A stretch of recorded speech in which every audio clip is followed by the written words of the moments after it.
Ассалому алайкум дӯстони азиз. Умедвор ҳастам, ки ҳар як шумо хуб ҳастед. Имрӯз хостам, ки як мавзӯи бениҳоят муҳимро ба шумо гуфта гузарам, то ин ки шумо аз ин кор огаҳ бошед ва як кори хайр ва як кори ёрдами шумо оянда сабаби паси панҷара рафтани шумо нагардад. Албатта ман дар ин видео намегӯям, ки шумо ба ягон кас ёрдам накунед, лекин шумо ҳар як коре ки мекунед хуб андеша кунед ва бениҳоят зирак бошед, чунки вақтҳои охир ҳар хел ҳолатҳо, ҳар хел падставо бениҳоят зиёд шудааст. Дар ҳамин як ҳафтаи охир аллакай ман ду воқеаро фаҳмидам, ки воқеаи якумаш аллакай хело вақт гузаштагӣ буд, лекин нав ин чизро ошкор карданд ва воқеаи дуюмаш ба наздикӣ шуда гузашта будааст.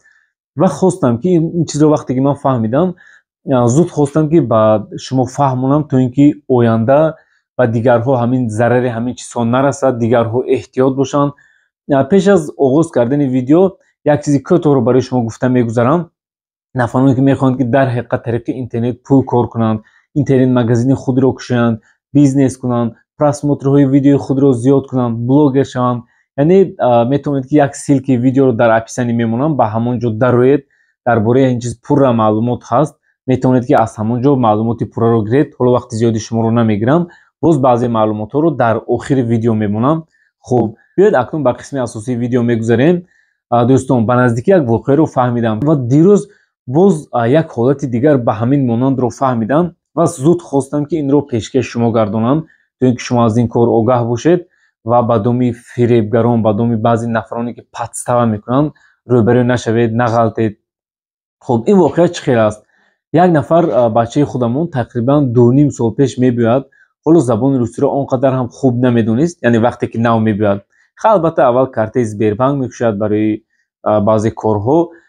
Як рӯз дар кӯча як занак хоҳиш мекунад, ки яъне ман пул медиҳам, наличӣ дорам, ман карта надорам, ҳамин пулро ба як нафар перевод кун. Ва ин ҳам албатта ки мо ки яъне урфу одат, яъне васпитание дорем, ки мо ҳамавақт барои нафарҳое ки аз худамон калон ҳастанд мехоҳем, ки ёрдам кунем, албатта кӯмаки худро расонем. Як кас вақте ки аз мо хоҳиш мекунад, мо яъне беаҳамиятӣ намекунем, албатта кӯшиш мекунем, ки яъне ёрдами мо расад. Ва ин ҳам гирифтааст, яъне ҳамон пулро ба як карта перевод мекунад. Аз байн тақрибан 2.5 сол мегузарад, ба наздикӣ ҳамин чизро ошкор карданд, ки яъне аз картаи ҳамин ба ким кадом як картаи ҷинояткорҳо пул гузаштааст. Албатта ин кадом дар дохили Россия буд, яъне картаи дигар давлатҳо ё ин ки ягон гурӯҳҳои дигар не. Ва инро дошта ошкор карда мутаассифона паси панҷара шинонданд, тақрибан аз 3.5 сол зиёдтар. Лекин акнун фикр кунед, ки ин бача просто мехост, ки ба як кас кӯмак кунад, дигар ин доказат надорад. Дар куҷо вай занакро вохӯрдагу, мисол камераи видеонаблюдение аллакай сиёмкааш нест. ҳисоб кунед, ки 2.5 сол гузаштагӣ, аз куҷо дигар доказат меояд? Тамом бе ягон факт, ягон доказат нест. Просто гирифтан бурдан шинондан, ки дар ҳақиқат аз картаи ҳамин пул гузаштагӣ аст. Дирӯз боз як воқеаи дигарро фаҳмидам, ки як нафари дигар айнан ҳам бо ҳамин воқеа рӯбарӯ шудааст.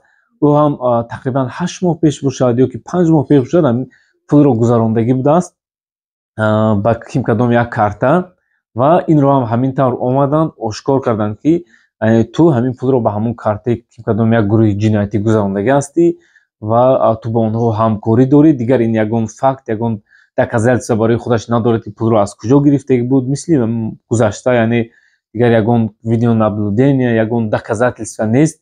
Ва инро ҳам гирифта яъне бурданд. Хавло аниқ нест, ки кораш давомаш чӣ мешавад. Албатта баъзе адвокатҳо ин чизҳо ҳам гирифтагӣ аст. Хулоса ман ҳамин чизҳоро фаҳмидам.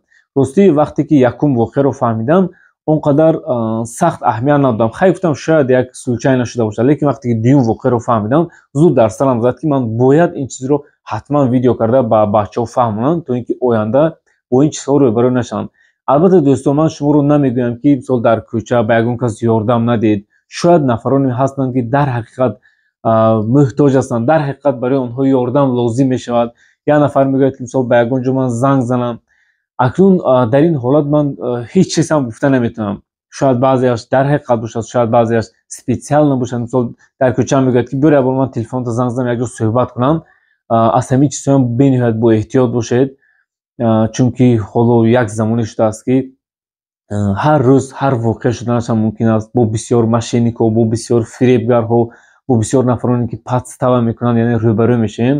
аз ҳамин ҳисоб дӯстон худро эҳтиёт кунед. Ва як чиз дигар ки ҳамин сар ҳатто ман почтаи худамро кушодам, дар почтам смс омадааст ки гӯё як адвокат будааст, ким кадом як хеши ман, яъне фамилияш ба ман монанд будааст, дар куҷои яъне дар авария гирифтор шудааст, 14 миллион ё ки 24 миллион доллар пул доштааст, ҳамон пулро мехостааст ба ман гузаронад.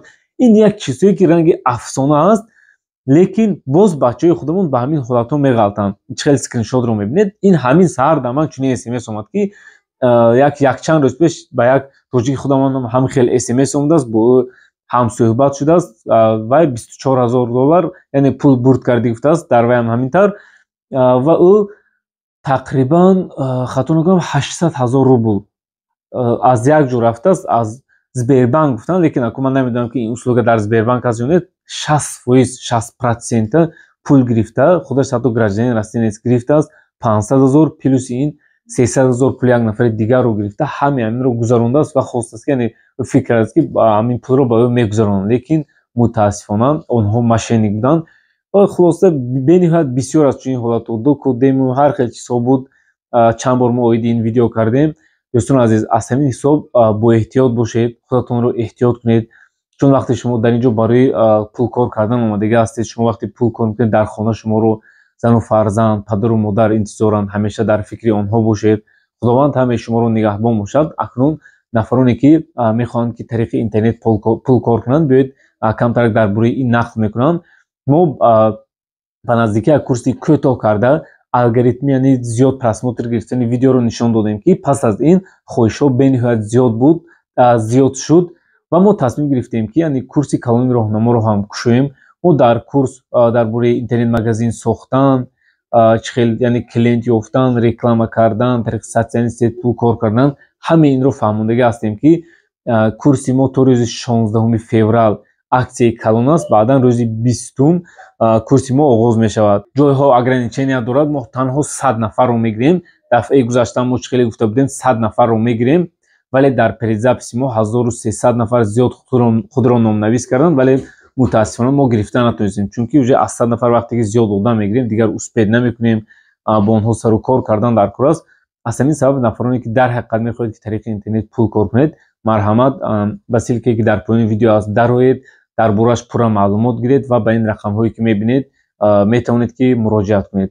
инчунин нафароне ки мехоҳанд ки дар бораи курсҳо он қадар маълумоти зиёд надоранд, мо як курси кӯтоҳ кардага ҳастем ки 900 рубл меистад. агар хоҳед дароед ҳамин курси моро бинед, хулосаи худро бароред ки шумо оянда курс гирифта ҳамин чизҳоро фаҳмида кор карда метавонед ё ин ки не. яъне силки ин дарсро ҳам дар поёни видео мемонам. худованд ҳамаи шуморо нигаҳбон бошад. хайр.